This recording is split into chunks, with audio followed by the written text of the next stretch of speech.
Relative growth चल रहा था। हाँ समझ में आया था? बताइए, प्लांट अगर छोटा है, ठीक है, या प्लांट का कोई पार्ट एकदम यंग है, उसमें रिलेटिव ग्रोथ ज़्यादा होगा कि ओल्ड पार्ट में ज़्यादा होगा? Relative growth is more in the young part in comparison to the old part. किसमें ज़्यादा है रिलेटिव ग्रोथ? रिलेटिव ग्रोथ किसमें ज़्यादा होती है? क्योंकि रिलेटिव ग्रोथ में हम इनिशियल साइज से मेजर करते हैं, कंपैरिजन करते हैं इनिशियल साइज से। यंग में ज़्यादा होता है, यंग पार्ट चूंकि छोटा है, ठीक है, यंग पार्ट जब प्लांट यंग होता है तो उसमें ग्रोथ बहुत तेजी से होती है।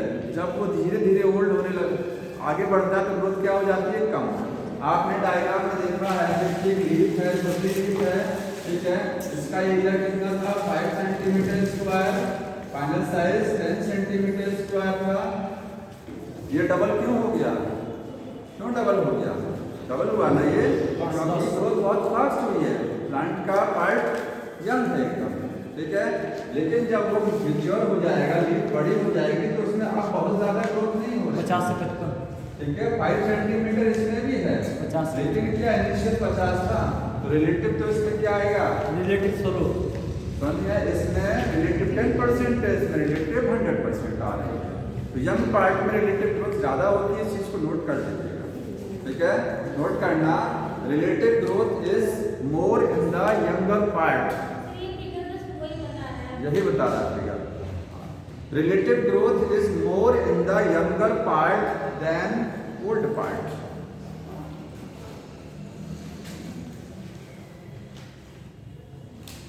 एब्सोल्यूट ग्रोथ बराबर होगी, दोनों में बराबर है, ठीक है। Relative growth is more in the young part than old part.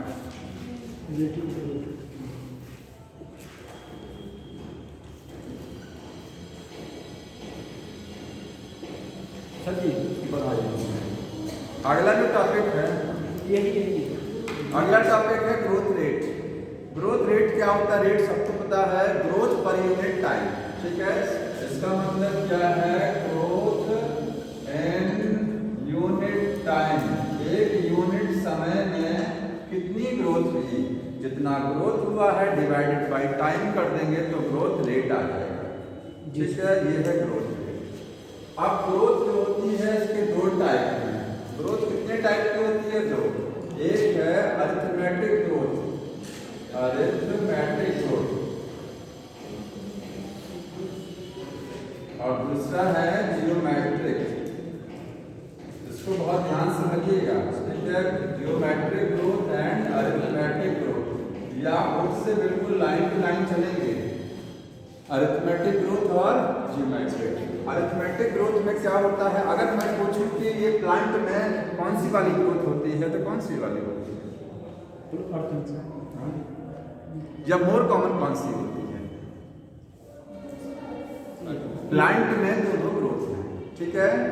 अलग अलग टाइम पर अलग अलग टाइप का ग्रोथ है, ठीक। एक लाइन आगे पैराग्राफ में पढ़ेंगे, अगर कहा जाए नेचुरल कंडीशन में, नेचुरल कंडीशन में कौन सी ग्रोथ होती है?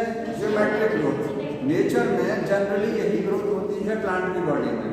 ये प्लांट में होती तो है, लेकिन आपको कहीं कहीं पर मिलेगी, मतलब कुछ उसकी कुछ अवस्थाओं में मिलेगी, हर अवस्था में ये वाली ग्रोथ नहीं होती है, ठीक है।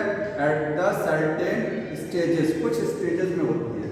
तो कहीं साइड लिखिएगा कि जियोमेट्रिक ग्रोथ क्या है? मोर कॉमन है, मोर कॉमन इन प्लांट, ठीक है। और नेचुरल कंडीशन में यही ग्रोथ होती है, growth in the natural condition, natural condition, ठीक। तो मोर कॉमन ये है। बाकी समझने के लिए आप देख सकते हैं कि बोथ टाइप, कहाँ से देखने में भी लग रहा है कि दोनों टाइप की ग्रोथ पढ़ा रहे हैं, इसका मतलब प्लांट में दोनों टाइप की ग्रोथ होती है। मोर कॉमन कौन सी है? ये वाली है। अरिथमेटिक ग्रोथ में क्या होता है? एक सेल कंटिन्यूअसली डिवाइड करती है, one cell continuously divide, one cell continuously, लगातार एक सेल डिवाइड करती रहती है, ठीक है। अभी समझाएंगे इसको कैसे है। एग्जाम्पल रूट एलोंगेशन, इसका जो एग्जाम्पल पूछा जाता है कि root elongation at constant rate, constant rate में रूट का एलोंगेशन हो रहा है, तो क्या है, ये एग्जाम्पल में नहीं आएगा, स्टेम का नहीं आएगा, ठीक है। स्टेम में भी होता है, अगर स्टेम एक कांस्टेंट वे में, कांस्टेंट का मतलब एक फिक्स कांस्टेंट स्पीड से ग्रो कर रहा है, तो उसमें अरिथमेटिक ग्रोथ होती है। अगर उतार चढ़ाव वाली ग्रोथ है तो ये वाली होती है, इसमें कांस्टेंट नहीं होता, इसको कांस्टेंट को आप बस इसमें आपको कांस्टेंट ध्यान रखना है, ठीक है। फिक्स स्पीड से ग्रोथ हो रही है और ग्रोथ में क्या हो रहा है, चढ़ाव और उतार हो रहे हैं, तो वो ये वाली ग्रोथ होती है। कभी बहुत तेज हुआ तो कभी स्लो, फिर कभी कांस्टेंट चला गया, इसमें कहीं कुछ भी हो सकता है, ठीक है।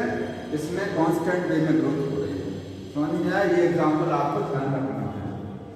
अरिथमेटिक ग्रोथ हो गया ये। अब इसका मैथमेटिकल, इसको देखिए, इसको थोड़ा सा और समझेंगे, इसमें इक्वेशन क्या होती है और इसका कर्व कैसे बनता है। हाँ, इसको भी हटा रूट को ऐसे समझ सकते हैं कि नीचे वाला पहले बढ़ता जाता है, ऊपर वाला इधर स्थिर होता आता है, ऐसे समझ सकते हैं। रूट की लंबाई, ये रूट की लंबाई जो कांस्टेंट वे में हो रही है, तो वो क्या है, अरिथमेटिक ग्रोथ। एक कांस्टेंट वे में रूट की लेंथ का इंक्रीज होना। पत्ती बाकी मैंने बताया, प्लांट बॉडी में ज़्यादातर जो है आपको ज्योमेट्रिक वाली ग्रोथ मिलती है, समझ में आया। अरिथमेटिक ग्रोथ बहुत कम है। इसके बाद देखिए, इसमें होता क्या है, वन सेल कंटिन्यूसली डिवाइड, एक सेल लगातार डिवाइड। मान लीजिए ये सेल है, कौन सी सेल प्लांट में डिवाइड करती है, जो मेरिस्टेमेटिक सेल होती है वही तो डिवाइड करती है। ये सेल डिवाइड करेगी, दो सेल बनाएगी, ये दो सेल बन गया, इसमें से अब एक सेल डिवाइड करेगा, एक नहीं करेगा। कौन सा डिवाइड करेगा, मान लीजिए ये परमानेंट हो गया, अब ये व्हाइट वाला बच्चा ये डिवाइड करेगा, व्हाइट वाला फिर डिवाइड किया, तो आपकी दो सेल फिर से नया बन गया, एक पुराना वाला तो है ही है, ठीक है। ये दो सेल बना, अब इसमें से एक सेल फिर क्या करेगा, परमानेंट हो जाएगा, एक सेल वापस मेरिस्टेमेटिक बना रहेगा। एक से दो बनेंगे, इसमें से दो में से एक परमानेंट हो जाएगी, मेरिस्टेमेटिक। ये सीक्वेंस चलती रहती है, डायग्राम उसमें बना हुआ है, समझ में आया। तो एक सेल लगातार इसमें डिवाइड करती रहती है। अगर आप इसका ग्राफ बनाएंगे तो ग्राफ एक्सपोनेंशियल कर्व आता है। कैसा आता है, एक्सपोनेंशियल। यहाँ जो कर्व बनेगा वो बनेगा एक्सपोनेंशियल कर्व बनेगा, ठीक है। कैसे देखिए, आ जाइए, इक्वेशन क्या होती है, इक्वेशन लिखा गया LT = L0 + RT। यही इक्वेशन भी आप रख लीजिएगा। इसमें LT क्या है, मान लीजिए L का मतलब लेंथ है। आप अगर रूट की ग्रोथ को मेजर कर रहे हैं या प्लांट के किसी भी पार्ट की, उसमें अगर अरिथमेटिक ग्रोथ हो रहा है, तो LT का मतलब length of that part in the time t। Time t पर उस पार्ट की लेंथ क्या है। L0 क्या है, इनिशियल शुरुआत में कितनी लेंथ थी, पहला डिवाइड। और R क्या है, ग्रोथ रेट है, वो किस रेट से ग्रो कर रहा है। रूट में अगर ग्रोथ हो रही है तो किस रेट से, और t टाइम है। इसका जब ग्राफ बनाते हैं तो ये ग्राफ इस तरीके से आता है, ठीक है। ये कर्व इस तरीके से आएगा। इस पर क्या लेंगे हम लोग, टाइम लेंगे, इस पर टाइम लेंगे इस एक्सिस पर, और इस एक्सिस पर लेंथ या हाइट। बुक में हाइट लिखा हुआ है तो लेंथ कोई मतलब नहीं है, चाहे हाइट लिखिए चाहे लेंथ, ठीक है। हाइट हो गया या फिर लेंथ हो गया, उस पर्टिकुलर पार्ट की, प्लांट उस पर्टिकुलर पार्ट की लेंथ या हाइट इस पर लेते हैं। हमने ग्राफ यहीं से क्यों स्टार्ट किया है, यहाँ 0 से क्यों नहीं स्टार्ट किया, क्योंकि कुछ इनिशियल लेंथ तो होती है, 0 से नहीं। प्लांट में रूट की अगर आप देख रहे हैं तो कुछ ना कुछ स्टार्टिंग में लेंथ होगी, वो लेंथ या हाइट ये वाला हिस्सा शो करेगा, ठीक है। यहाँ से ये L0 ये हो गया, LT कहाँ आएगा, ये फाइनल यहाँ आ रहा है, देखिए यहाँ मिलाएंगे, ये LT हो गया, ये टाइम इस टाइम पर जो है ये हो गया, ठीक, समझ में आ रहा है। तो इसमें इतना ध्यान रखना। हाँ, अगर खाली रूट के देखें तो रूट की अकेला यूनिट्स में वेरिएशन नहीं आता होगा, क्या चीज़, क्योंकि ये तो बाइनरी फिजन होके कट के बन रहा है, तो इसमें नहीं आता होगा। क्या नहीं आता, जो मतलब प्लूम्यूल के पास जो रहता होगा वही वाला जो एकदम टिप पे भी तो रहता होगा। रूट के टिप पर हार्डनेस हार्डनेस नहीं है। मेरिस्टेमेटिक सेल कहाँ होती हैं? रूट के टिप पर होती टिप हैं। टिप पर होती हैं, वो डिवाइड करती हैं, फिर पीछे की सेल परमानेंट होती चली जाती है, आगे की सेल मेरिस्टेमेटिक बनी रहती है। वही ये चीज़ है, ठीक है। अब इसमें एक थोड़ा सा डायग्राम पे केवल टिक कर लीजिए, बुक से पढ़ा करिए। देखिए सबसे ज़्यादा जरूरी आपके लिए बुक है, समझ में आ रहा है? उस बुक में बहुत कुछ लिखा हुआ है, उसी में टिक मार लिया करिए। देखिए एक डायग्राम बना है, ये जाइगोट है। जाइगोट है डिवाइड करेगा तो पहले कौन सी ज्योमेट्रिक या अरिथमेटिक मेथड से डिवाइड करेगा? पहले वो ज्योमेट्रिक से करेगा, क्योंकि जाइगोट में एक सेल है, एक से बनी तो अब ऐसा नहीं होगा कि एक सेल परमानेंट मेरिस्टेमेटिक परमानेंट, ऐसा नहीं होता। 2 से 4, 4 से 8, 8 से 16 डबल चल रहा है। मतलब प्लांट में जो शुरुआती ग्रोथ होती है एकदम, वो कौन सी वाली होती है? जाइगोट से स्टार्टिंग में पहले ज्योमेट्रिक होती है। तो यहाँ कुछ हद तक उसने देखिए बनाया हुआ है, इस तरीके से ज्योमेट्रिक बनाया है, एरो लगाया गया है कि ये ज्योमेट्रिक ग्रोथ है। आगे अब कौन सी होगी? अब आगे अरिथमेटिक चलेगी, ठीक है। फिर उसके बाद जब प्लांट की और अरिथमेटिक के बाद फिर ज्योमेट्रिक फिर और आगे चलेगी। लेकिन शुरुआत में जाइगोट से लेकर के इतना ध्यान रखना है कि जाइगोट से एम्ब्रियो को बनाते समय कौन सी होती है? ज्योमेट्रिक होती है, अरिथमेटिक नहीं होती, ठीक जी। फिर आगे दोनों चलेगा, ऐसा नहीं कि आगे अरिथमेटिक ही चलेगा, आगे ज्योमेट्रिक भी चलता है।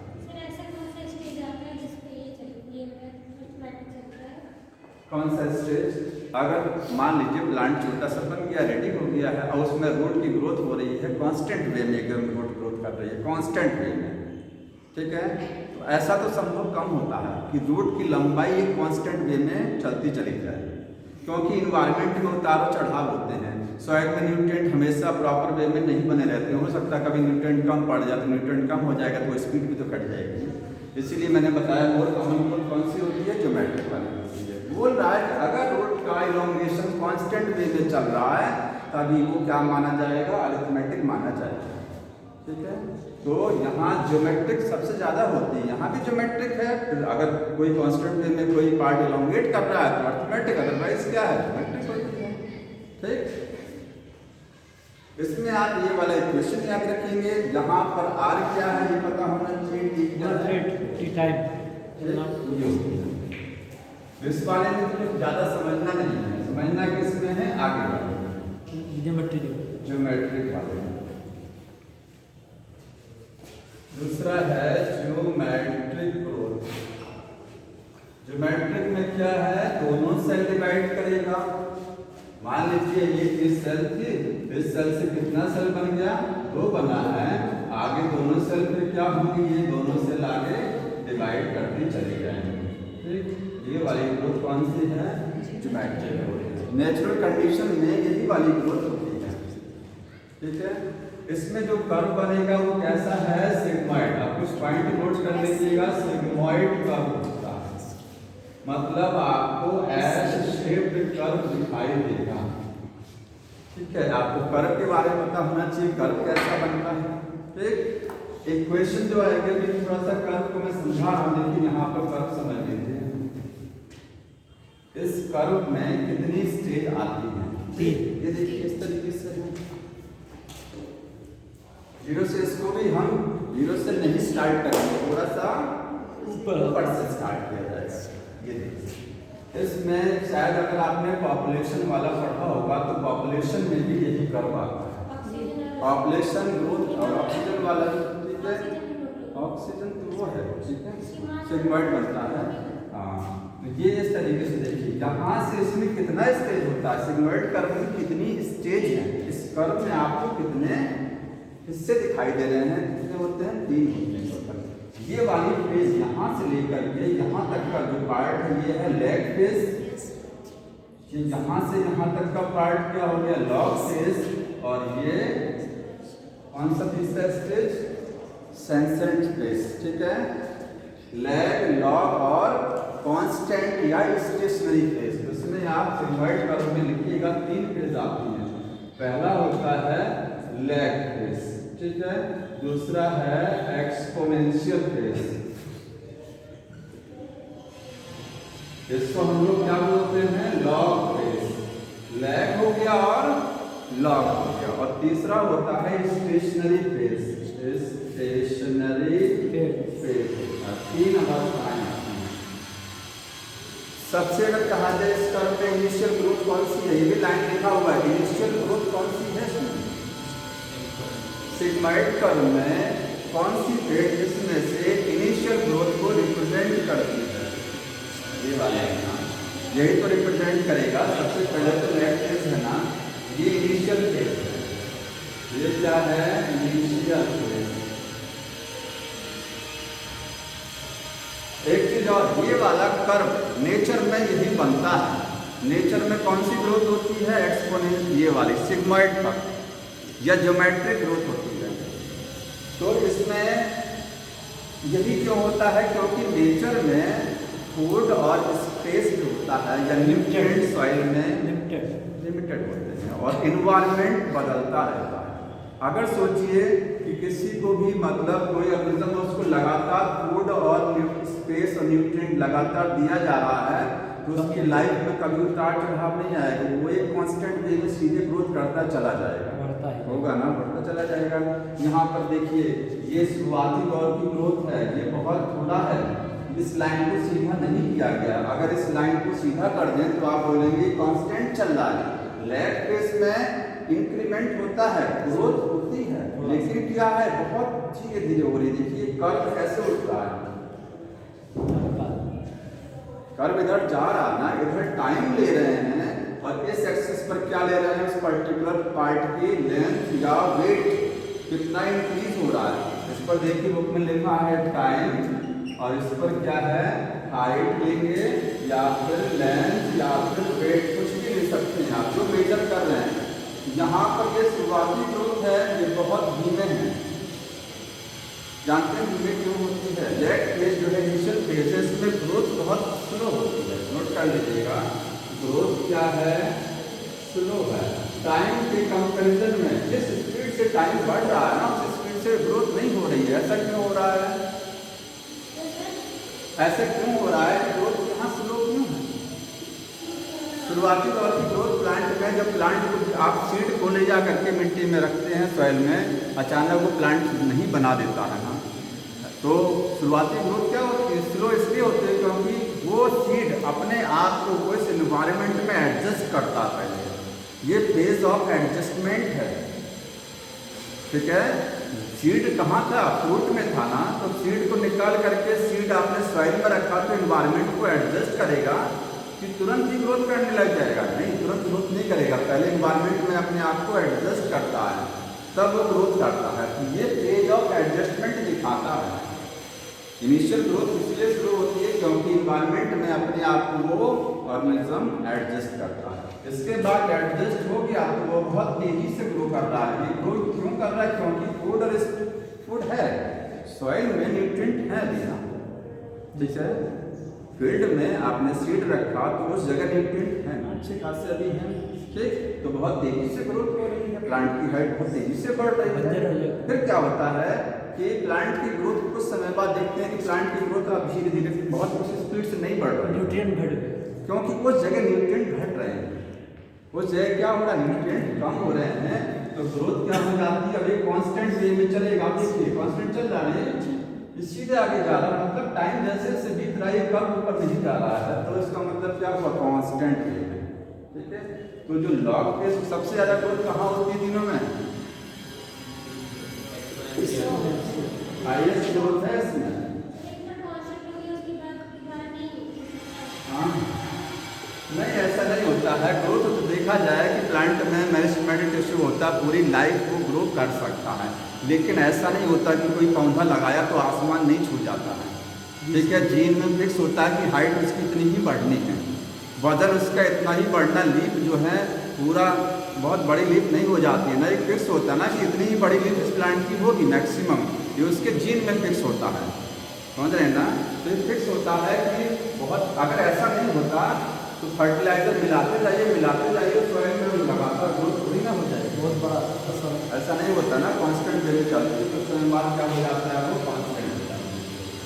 तो सबसे ज़्यादा ग्रोथ आपको इस फेज में दिखाई देगा, हाईएस्ट इस फेज में, ग्रोथ मतलब हो रही है, ऐसा नहीं ग्रोथ नहीं है, कांस्टेंट है, मतलब जितना टाइम बीत रहा है उसी के हिसाब से ग्रोथ भी चल रही है। जैसे जैसे टाइम चल रहा है उसी के रिलेटेड में ग्रोथ भी बढ़ रही है, नील नहीं है ग्रोथ, ठीक है। क्योंकि ये कल ये बता रहा है कि जिस स्पीड से टाइम चल रहा है ये रेट दिखा रहा है कि रेट कांस्टेंट हो गया, और यहाँ पर क्या है इनिशियल में स्लो बीच का है, ठीक है। यहाँ सबसे ज़्यादा ग्रोथ यहाँ, उसके बाद यहाँ, उसके बाद यहाँ, ठीक। तो ये 3 तरीके का हो गया। इसका जो फॉर्मूला होता है, फॉर्मूला कौन सा इसमें, इसमें देखिएगा W लिखा लीजिएगा, W इसका W1 लिख दिया हमने, पहले का W1 equal to W plus e power RT, यही है ना, ये इक्वेशन ऐसे है। फाइनल साइज, फाइनल W को आप वेट भी बोल सकते हैं, वेट है एक्चुअली यहाँ पर, ये इनिशियल वेट, ये बेस ऑफ नेचुरल लॉगरिथम, ये क्या है, base of natural logarithm, plus का चिन्ह मार दिया। अभी मैथमेटिक्स में होगा, ये बेस ऑफ नेचुरल लॉगरिथम होता है, ठीक है। ये E है base of natural logarithm, R plus में नहीं, प्लस साइन नहीं, हाँ अच्छा प्लस नहीं, तो ये डायरेक्ट है, हाँ। R क्या है, ग्रोथ रेट, T क्या है, टाइम, ठीक है, हाँ प्लस में,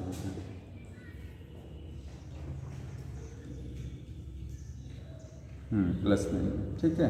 अब देखिए, अब बुक पर आ जाइए, क्योंकि क्वेश्चन बुक से आता है, बुक लाया करिए, ठीक। इस पर आ जाइए, मैं कुछ इसमें क्वेश्चन दिए हैं आपको, मैं बता रहा हूँ। पहली चीज़ तो ये क्वेश्चन आपकी हो गई, ठीक। यहाँ पर ये ध्यान देना है कि ये वाला कर्व स्टेशनरी क्यों हो गया, इस स्टेशनरी बेस को हम लोग क्या बोलते हैं, कांस्टेंट। अगर पूछा जाए, लिखा हुआ है कि स्टेशनरी क्यों हो गई, ये कर्व सीधा क्यों हो गया, फिर बताएंगे स्ट्रेट क्यों हो गया कर्व, ऐसे सीधा चल रहा है, क्योंकि फूड और न्यूट्रिएंट लिमिटेड है, ठीक है। Due to the limited nutrient supply, आप ब्रैकेट में लिखेंगे ड्यू टू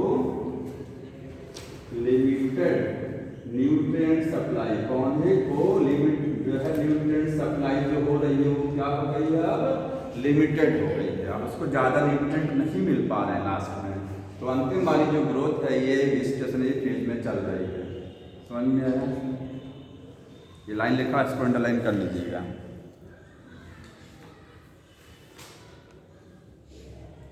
एक चीज़ और बताइए, मोस्ट अगर कहा जाए, क्वेश्चन पूछता हूँ, टिपिकल ग्रोथ कौन सी होती है, टिपिकल ग्रोथ, ये अरिथमेटिक ग्रोथ टिपिकल है कि ज्योमेट्रिक टिपिकल है, टिपिकल का मतलब मोस्ट कॉमन ही होता है, जहाँ आपने मोस्ट कॉमन लिखा ना उसी को ब्रैकेट में लिखिएगा टिपिकल, ठीक है, TYPICL, टिपिकल ग्रोथ यही है, ठीक। इन्वायरमेंट में कौन सी ग्रोथ होती है, नेचुरल इन्वायरमेंट में यही होती है, ज्योमेट्रिक वाली, तो ज्योमेट्रिक नेचुरल इन्वायरमेंट में भी है, टिपिकल भी है, और हाँ कॉमन ग्रोथ है। एक क्वेश्चन पूछा गया है, क्या ज्योमेट्रिक ग्रोथ जो है, ठीक है, उसकी आप एग्जाम्पल बता सकते हैं। यहाँ तो समझाया गया है कि प्लांट में वेट इंक्रीज हो रहा है, हाइट इंक्रीज जो भी हो रहा है, ज्योमेट्रिक समझा दिया। कोई एग्जाम्पल बता सकते हैं ज्योमेट्रिक ग्रोथ का, मोर एक सिमिलर एग्जाम्पल, तो आप एग्जाम्पल नोट कर लीजिए। ज्योमेट्रिक ग्रोथ प्लांट के कहाँ कहाँ और होती है, पहला लिखिएगा वही बुक में, जिसके पास है बुक में पढ़ाना चाहते हैं वहाँ पढ़ा लीजिए, एरो करके। अच्छा गया ना क्वेश्चन, देखिए पहला है bacterial growth, bacterial growth enclosed system, close system समझ रहे हैं, बंद कर दिया गया है। मान लीजिए आपने बैक्टीरिया ग्रो करा रहे हैं, बाहर से कुछ नहीं मिला रहे हैं, जितना खाना पीना देना था उसको न्यूट्रिएंट मीडियम एक बार में दे दिया कि ऐसा अब मल्टीप्लाई करो, तो कुछ समय तक तो वो क्या करेगा, वो 3 रेट से मल्टीप्लाई करेगा। पहले शुरुआती दौर में कम स्लो स्पीड से करेगा, एडजस्ट करेगा, बहुत तेजी से करेगा, बहुत सारे न्यूट्रिएंट अवेलेबल हैं, न्यूट्रिएंट कम होने लगेंगे कांस्टेंट। अब बाहर से आप न्यूट्रिएंट नहीं मिला रहे, अगर मिलाते न्यूट्रिएंट मीडियम में तो वो इसी स्पीड से ग्रो करता चला जाता। क्लोज का मतलब बंद है, न्यूट्रिएंट सप्लाई लिमिटेड कर दी गई है। इसका मतलब क्या है, नो एक्स्ट्रा न्यूट्रिएंट, कोई न्यूट्रिएंट एक्स्ट्रा एक्स्ट्रा नहीं दिए जा रहे हैं, ठीक है। इतना एक बार दे दिया गया है, दे दिया गया है, ये क्लोज सिस्टम होता है। बैक्टीरिया की ग्रोथ का कर्व यही बनेगा। दूसरा है पॉपुलेशन ग्रोथ कर्व, पढ़ा है ना। पॉपुलेशन जनसंख्या जो होती है, जनसंख्या वो भी ऐसे उसमें दो तरीके का कर्व आपने ऑर्गेनिज्म एंड पॉपुलेशन जो चैप्टर है उसमें पढ़ेंगे कि जनसंख्या में दो तरीके का कर्व बनता है। एक जे शेप पढ़े ना 12th वाली बुक में है, और एक सिग्मॉइड। जे शेप कर्व कहाँ बनता है? जब बारिश होती है तो बारिश के मौसम में कीड़े मकोड़े, बैक्टीरिया, फंजाई अफराद हो जाते हैं बहुत ज़्यादा, क्योंकि उस समय टेम्परेचर और खाना पीना उनके लिए सूटेबल इन्वायरमेंट मिल जाता है, ठीक है। उनके हिसाब से अनुकूल परिस्थितियाँ मिल जाती है ग्रो करने के लिए। लेकिन जैसे ही बारिश खत्म होती है पॉपुलेशन क्रैश, सबके सब गायब मर जाते हैं। वो जे शेप कर्व होता है। नेचर में बाकी जो जनसंख्या होती है, जैसे ह्यूमन की पॉपुलेशन है, जानवरों की है, पौधों की पॉपुलेशन हो रही है, ये बढ़ती है किस हिसाब से? इसी कर्व। समझ में आ रहा है? इसको वहाँ पर भी एक बार समझेंगे जी सर। तो ये दो एग्जाम्पल इसमें हैं, ठीक। और तीसरा एग्जाम्पल आप लिख सकते हैं, क्योंकि प्लांट, जैसे प्लांट में सीजन बदलते हैं ना, लगातार एक जैसा मौसम तो होता नहीं है। सीजनल वेरिएशन जो हो रहा है प्लांट में, उसकी वजह से भी ज्योमेट्रिक ग्रोथ पौधों में होती है। सीजन में वेरिएशन होता है ना, कभी कोई मौसम आया, कभी किसी मौसम में बहुत ज़्यादा ग्रोथ होगा, किसी में कम होगा। एक जैसा ग्रोथ नहीं चलता। अगर एक जैसा चलता, कांस्टेंट दिमाग में रखिए, कांस्टेंट चलेगा तो ऑटोमेटिक हो जाएगा तुरंत। समझ में आ रहा है? तो ये हो गया इसमें। एक वर्ड लिखा गया है एफिशिएंसी इंडेक्स। क्या होता है? लास्ट लाइन देखिए, एफिशिएंसी इंडेक्स लिखा है कि एफिशिएंसी इंडेक्स क्या होता है? रिलेटिव ग्रोथ आपने पढ़ी। रिलेटिव ग्रोथ क्या होती है? मतलब ये क्षमता है कि किसी भी पौधे में कितनी क्षमता है अपने शरीर में ग्रोथ करने की, ठीक। मान लीजिए कोई दो आपके पास लीफ दी जा रही है, एक लीफ ये है और एक लीफ ये है। इस लीफ में इतनी क्षमता है कि अपने साइज को डबल कर सकती है यूनिट टाइम में, और इस लीफ में इतनी क्षमता है कि केवल वो डबल नहीं करेगी, वो 10% इंक्रीमेंट कर रही है। इसका एफिशिएंसी इंडेक्स ज़्यादा हुआ है। यही एफिशिएंसी इंडेक्स है। जिसमें रिलेटिव ग्रोथ ज़्यादा होगा वो अपनी बॉडी में बायोमास का प्रोडक्शन ज़्यादा करेगा, ज़्यादा बायोमास बनाएगा, फोटोसिंथेसिस ज़्यादा करेगा, तो बॉडी में बिल्डअप भी तो ज़्यादा होगा। तो एक लाइन लिख लीजिएगा कि मोर रिलेटिव ग्रोथ इंडिकेट मोर रिलेटिव ग्रोथ। अगर रिलेटिव ग्रोथ ज़्यादा हो रही है, इसका मतलब मोर, इसका मतलब होता है that is more biomass production, बहुत ज़्यादा बायोमास बन रहा है। फोटोसिंथेसिस क्या हो रही है? ज़्यादा हो रही है। फोटोसिंथेसिस या फिर आप कहेंगे रेस्पिरेशन, ये सब ज़्यादा हो रहा है, ठीक है। ऐसी एफिशिएंसी हाँ सर जी। अर्थमेटिक में ज्योमेट्रिकल कैसे हो जाए? अर्थमेटिक, अरे अर्थमेटिक अलग ग्रोथ है, ज्योमेट्रिक ग्रोथ अलग है। उसमें अर्थमेटिक में हाँ हो, प्लांट उस हिस्से में हो सकता है, हम ही नहीं करें। हमने कहा प्लांट में दोनों तरीके की ग्रोथ होती है। अर्थमेटिक के बाद ज्योमेट्रिक हो जाएगा भैया, अर्थमेटिक में ज्योमेट्रिक नहीं होगी ना। अर्थमेटिक चल रहा है तो उसमें ज्योमेट्रिक कहाँ से अंदर आ जाएगा?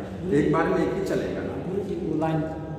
हाँ, मोर रिलेटिव ग्रोथ का मतलब होता है कि मोर बायोमास प्रोडक्शन हुआ है, फोटोसिंथेसिस ज़्यादा होगी, तभी तो लीफ का साइज बढ़ा।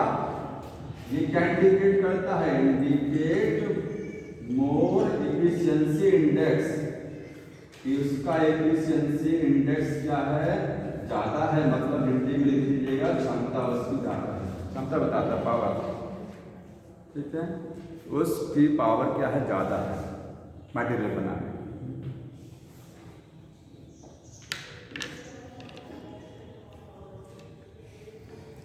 ये कंप्लीट हो गया। हाँ बताइए। हाँ, लिखा है W1 depends on the W0। W1 final size, initial size पर डिपेंड करेगा, नहीं करेगा। फाइनल साइज देखिए, इनिशियल, अगर इनिशियल साइज एक चीज़ जानिए, पौधे में पत्ती बहुत छोटी है, ठीक है, तो W1 W0 हो गया ना, और एक पौधा है उसमें पत्ती बड़ी है, थोड़ी सी, थोड़ा ओल्ड पौधा है उसमें पत्ती बड़ी है, तो W1 उसका W0 थोड़ा ज़्यादा ही होगा क्योंकि बड़ी पत्ती है, W0 ज़्यादा, इसका W1 W0 कम। यहाँ पर देखिए W0 क्या है, इसका कम है, छोटी लीफ है, और इसका W0 क्या है, ज़्यादा है। अब बताइए W1T का मतलब फाइनल साइज किस पर डिपेंड करेगा, इनिशियल साइज पर डिपेंड करेगा। अगर इनिशियल साइज छोटा है मतलब प्लांट का वो पार्ट यंग है तो उसमें ग्रोथ बहुत ज़्यादा होगी, यही तो रिलेटिव ग्रोथ समझाता है। अगर छोटे पार्ट में ग्रोथ बहुत ज़्यादा होती है और बड़े पार्ट में ग्रोथ कम होती है, मतलब छोटा पार्ट अगर है द फाइनल साइज डिपेंड करेगा इनिशियल साइज पर, इनिशियल साइज छोटा, फाइनल साइज क्या हो जाएगा, ज़्यादा होगा ना, उसमें ग्रोथ ज़्यादा होगी ना। और इनिशियल साइज अगर पहले से बड़ा है तो कितना बड़ा ग्रोथ हो जाएगा उसमें, नहीं होगा ना, वो इनिशियल पर डिपेंड करता है। एक इटैलिक्स में क्वेश्चन ऊपर आ जाइए, क्वेश्चन के ऊपर जहाँ W वाली क्वेश्चन लिखी गई, एक लाइन को लिखा गया है what kind of curve can you expect in the tree showing the seasonal activity. अगर कोई पेड़ सीजनल एक्टिविटी शो कर रहा है, बहुत सारे पौधे होते हैं ना कि वो सीजन के हिसाब से होते हैं, पतझड़ का मौसम में पत्ती हटा दिया, ये सब होता है सीजनल एक्टिविटी, उसमें कौन सी ग्रोथ होती है, ज्योमेट्रिक वाली। तो वहीं आगे एरो करके लिख लीजिएगा, वो ज्योमेट्रिक ग्रोथ शो करेगा। मैंने दोनों का आंसर बता दिया ना, पहले वाले का आंसर ये लिखा हुआ है पहला क्वेश्चन, और दूसरे का क्या है, ज्योमेट्रिक ग्रोथ। ठीक है, बुक लाया करिए देखिए क्योंकि यही जरूरी है। सर जी नोट्स बाद में ये होगा ना, नोट्स किनारे कर दिया सर जाए, जी बाद में बुक ही बढ़िया बताइए। W0 और WT का कुछ बोले हैं, समझाओगे, एक लाइन बोल दीजिए। लिख लेना, final size depends on the initial size, WT depends on the initial size, या W1 depends on the W0, उस पर डिपेंड करता है। अगर W0 कम है तो W1 क्या होगा, ज़्यादा हो जाएगा उसके कंपेरिजन में। अब आ जाइए कंडीशन फॉर ग्रोथ। देखिए अगला जो टॉपिक दिया है ग्रोथ के लिए कंडीशन, अगर कुछ लोग नहीं लिखना चाहते हैं तो उसमें आप अप्लाई करिए और साइड में ना, साइड में नोट कर लिया करिए।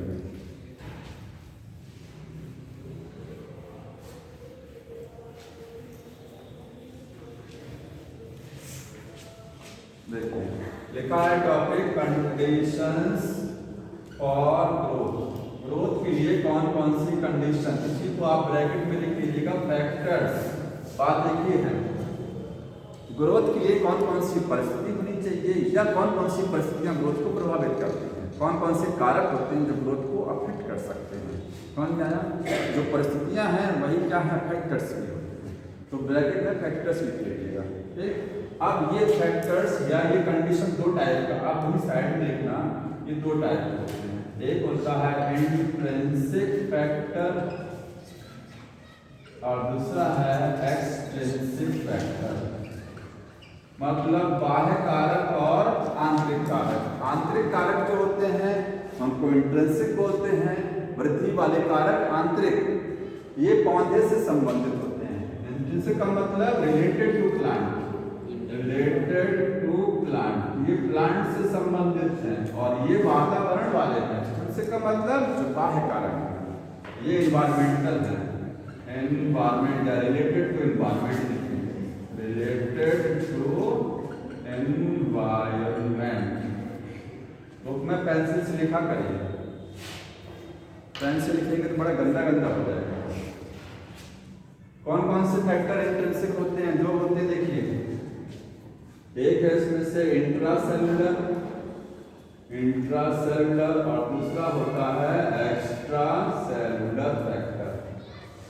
प्लांट में, पौधों में जो कोशिकाएं होती हैं उनके अंदर जानते हैं जीन होता है। क्या होता है, जीन। तो जीन भी तो डिसाइड करता है कि ग्रोथ कैसी होगी। हाँ, अगर अच्छा जीन है पौधे का तो ग्रोथ अच्छी होगी। तो जीन क्या है, इंट्रासेलुलर फैक्टर है, इंट्रिंसिक में आता है क्योंकि पौधे से संबंधित है, पौधे के अंदर वाला है। ठीक, तो इंट्रासेलुलर का मतलब सेल के अंदर, सेल के अंदर का मतलब जो हो गया जीन। ठीक है, जीन एक फैक्टर हो गया। दूसरा एक्स्ट्रा सेलुलर मतलब सेल के बाहर है, पौधे के अंदर ही लेकिन सेल्स के बाहर वाला फैक्टर है। जैसे ये सेल होती हैं तो सेल के अंदर हो गया जीन और बाहर का मतलब बीच में जो जगह है सेल के बाहर। अब सेल के बाहर क्या होता है जो प्लांट में ग्रोथ को अफेक्ट कराता है तो plant hormone. Plant hormone cell के अंदर बन करके सेल के बाहर ट्रांसपोर्ट हो जाते हैं तो एक्स्ट्रा सेलुलर में आता है प्लांट हार्मोन। प्लांट हार्मोन इसी को आगे पढ़ना है, एक एक्स्ट्रा सेलुलर फैक्टर है क्योंकि हार्मोन्स भी प्लांट में ग्रोथ को अफेक्ट कराते हैं। अभी देखिए ऑक्सीजन है कम बन जाए तो हाइट इंक्रीमेंट कम हो जाएगा, लंबाई कम बढ़ेगी। साइटोकाइनेसिस कम हो जाए तो सेल डिवीजन स्लो हो जाएगा। एक्सटिंक्शन में बुक ने 5 दिए हैं, 3 को एक साथ किया हुआ है, 3 आप भी एक साथ कर लीजिए। पहला कौन सा इसमें वाटर लिखा है सीक्वेंस वाइज वाटर, दूसरा बताइए क्या है ऑक्सीजन और तीसरा क्या है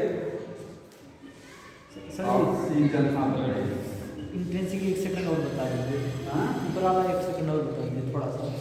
इंट्रिंसिक का मतलब रिलेटेड टू प्लांट, पौधे से संबंधित जो फैक्टर इंट्रिंसिक है, ठीक है, पौधे के अंदर है वो चीजें।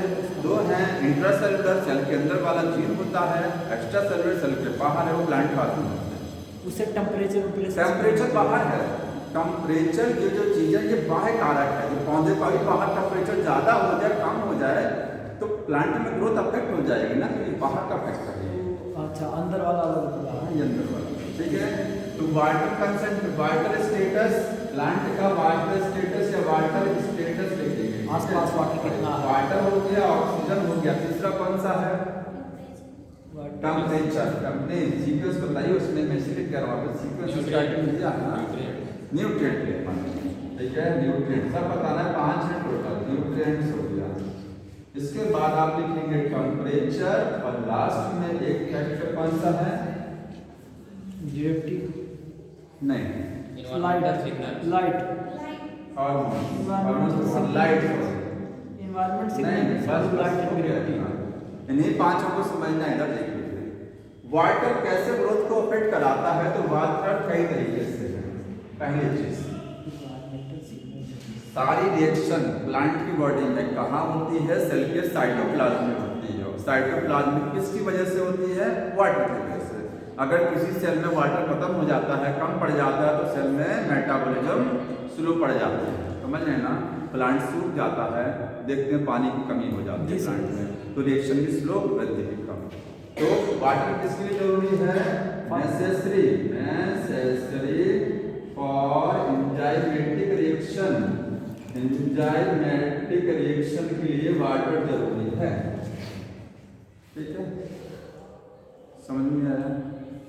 इंग्लिश वाली बुक लाए कि हिंदी वाली में और नहीं लिख जाओ, लिखता है इसको ऐसे आप बना दे करिए। बुक में सब है जो मैं बता रहा हूँ ना, सब है। इसको आप एक तरफ से रे डायग्राम में सेट कर दिया करें। दूसरा वाटर किसके लिए जरूरी है, प्लांट में वृद्धि होती है तो वृद्धि में आपने 3 स्टेप पढ़े हैं। पहले कोशिका विभाजन होता है, उसके बाद कोशिका में इलोंगेशन होता है, एक्सपेंशन होता है, सेल साइज में बड़ी होती है। तो वाटर की वजह से सेल में एक्सपेंशन भी होता है।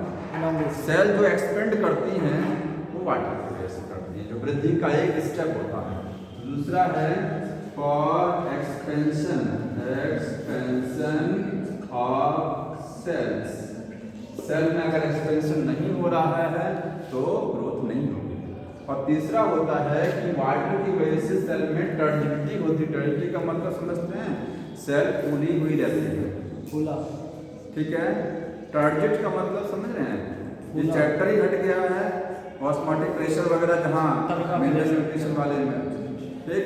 तो टर्जिडिटी, मेंटेन द टर्जिडिटी।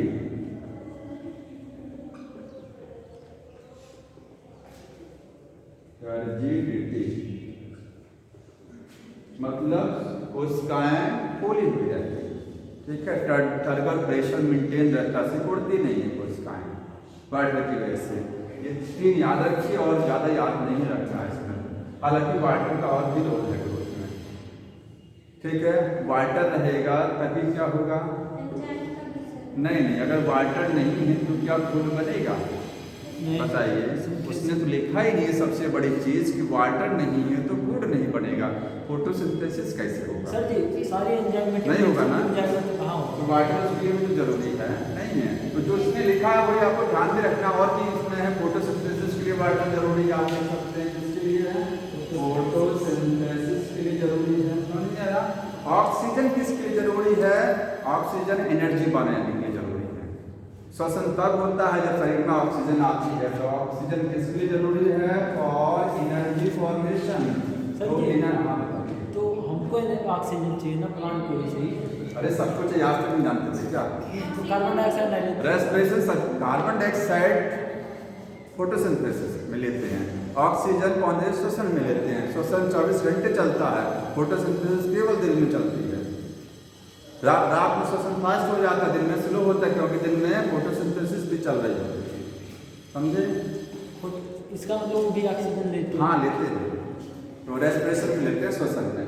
ऊर्जा बनाना है, माइटोकॉन्ड्रिया में ऊर्जा बनेगा ना, कैसे बनेगा? बिना ऑक्सीजन के बन जाएगी ऊर्जा? नहीं बनेगी।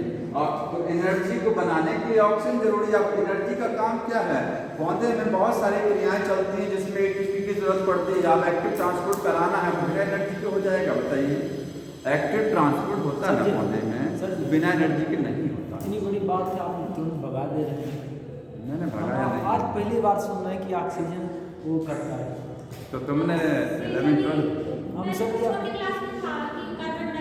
बस ऐसा है ना कि कुछ लोग इसी में कंफ्यूज हो जाते हैं। छोटी क्लास से अगर कंफ्यूज हो गए आप, तो आपको पता ही लगेगा कि कौन से ऑक्सीजन भी लेते हैं। और सर आप तुम भाग रहे हैं? भाग नहीं रहे, हमने बता दिया। सर एक बार फिर से बताइए क्या कि ऑक्सीजन पौधे भी लेते हैं? हाँ, ऑक्सीजन पौधे भी लेते हैं। किसके लिए? रेस्पिरेशन, श्वसन। हम भी respiration in the plant chapter पढ़े हैं ना, रेस्पिरेशन इन द प्लांट पढ़ाया गया है। जी सर। उसमें ही तो बताया गया कि पौधे श्वसन करते हैं तो उसमें ऑक्सीजन लेते हैं। और वही सेम प्रक्रिया जब हमारे अंदर चलती है, वही बस अंग अलग अलग है। हमारे अंदर लंग्स हैं, ट्रैकिया, उनके अंदर स्टोमेटा है, बस सिंपल है। तो पानी का यूज किसके लिए करते हैं? पानी का यूज फोटोसिंथेसिस के लिए करते हैं और एंजाइम को चलाने के लिए। एंजाइम तभी काम करेगा जब वाटर रहेगा। समझ में आ रहा है? तो देखिए, एनर्जी को बनाने के लिए ऑक्सीजन पौधे लेते हैं।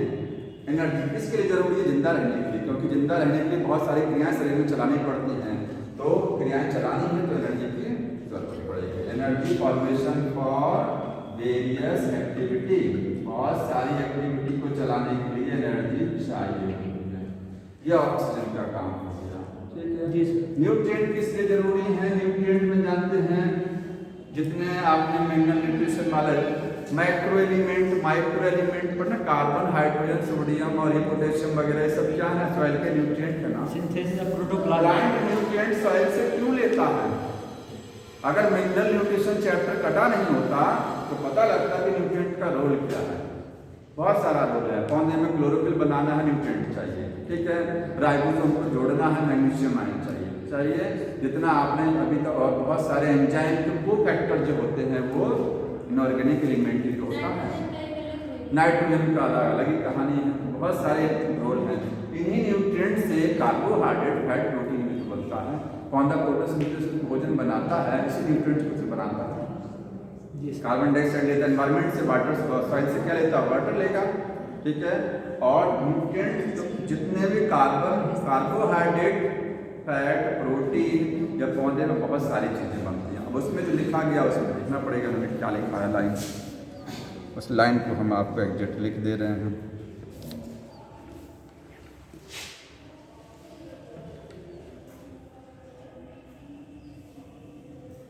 Synthesis of protoplasm and the act as the source of energy, यही लिखिएगा। देखिए, न्यूट्रिएंट किसके लिए चाहिए? For synthesis of protoplasm, protoplasm बनाने के लिए, एंड सोर्स ऑफ एनर्जी, और एनर्जी का सोर्स। मैंने एनर्जी यहाँ पर भी लिख दिया है। तो ऑक्सीजन एनर्जी बनाने में मदद करता है, लेकिन जो रॉ मटेरियल होता है एनर्जी का वो भोजन ही न्यूट्रिएंट से। कार्बोहाइड्रेट से तो एनर्जी बनेगी। तो पौधे जो भोजन बनाते हैं उसमें से कुछ भोजन अपने लिए रखे रहते हैं। किस काम के लिए? श्वसन के लिए, ऊर्जा के लिए। तो ऊर्जा का सोर्स भी तो है न्यूट्रिएंट, नहीं है? देखिए, आप इसी न्यूट्रिएंट से जो कार्बोहाइड्रेट बनेगा, और लिखा है सिंथेसिस ऑफ प्रोटोप्लाज्म। प्रोटोप्लाज्म की सिंथेसिस, इसका मतलब समझ रहे हैं? प्रोटोप्लाज्म क्या है? सेल के अंदर जो कुछ भरा हुआ है सबका सब तो प्रोटोप्लाज्म है। तो एक सेल से जब दो सेल बनती है तो आपको पता है कि सेल में में पहले इंटरफेज आती है ना, सब कुछ डबल हो जाता है सेल में, प्रोटोप्लाज्म भी डबल हो जाता है। तो नया प्रोटोप्लाज्म आएगा कहाँ से? हवा से उड़ के तो आएगा नहीं, पौधा ही बनाएगा नया। कहाँ से बनाया? मिट्टी से न्यूट्रिएंट ले रहा लगातार, उसी न्यूट्रिएंट से प्रोटोप्लाज्म की वृद्धि करता है पहले। तो जब प्रोटोप्लाज्म डबल हो जाएगा तब ये सेल 2 पार्ट में टूट जाएगी। अब तो नई सेल बनाने के लिए प्रोटोप्लाज्म होना चाहिए, उसमें वृद्धि होनी चाहिए ना। तो प्रोटोप्लाज्म की सिंथेसिस न्यूट्रिएंट से हो रही है। समझ में आ रहा है? टेम्परेचर किसके लिए जरूरी है? एंजाइमेटिक रिएक्शन के लिए टेम्परेचर मेंटेन होना चाहिए। अगर टेम्परेचर कम ज़्यादा हो जाएगा तो प्लांट में कोई एंजाइम काम नहीं करेगा। ठीक, तो for enzymatic reaction, enzymatic reactions के लिए टेम्परेचर जरूरी है एंजाइम को काम करने के लिए। लाइट का पौधे की वृद्धि से क्या संबंध है? बताइए, लाइट का क्या संबंध है वृद्धि से? फोटोसिंथेसिस होती है लाइट से, लाइट नहीं रहेगी तो फूड कैसे बनेगा? फोटोसिंथेसिस। ठीक है, तो लाइट में कई चीजें होती हैं कि लाइट कितनी तेज आ रही है, उसकी वेव, अगर रेड वेवलेंथ ज़्यादा आ रही है रेड वाली तो फोटोसिंथेसिस ज़्यादा, वायलेट और रेड अगर ज़्यादा आ रही है तो फूड ज़्यादा बनेगा।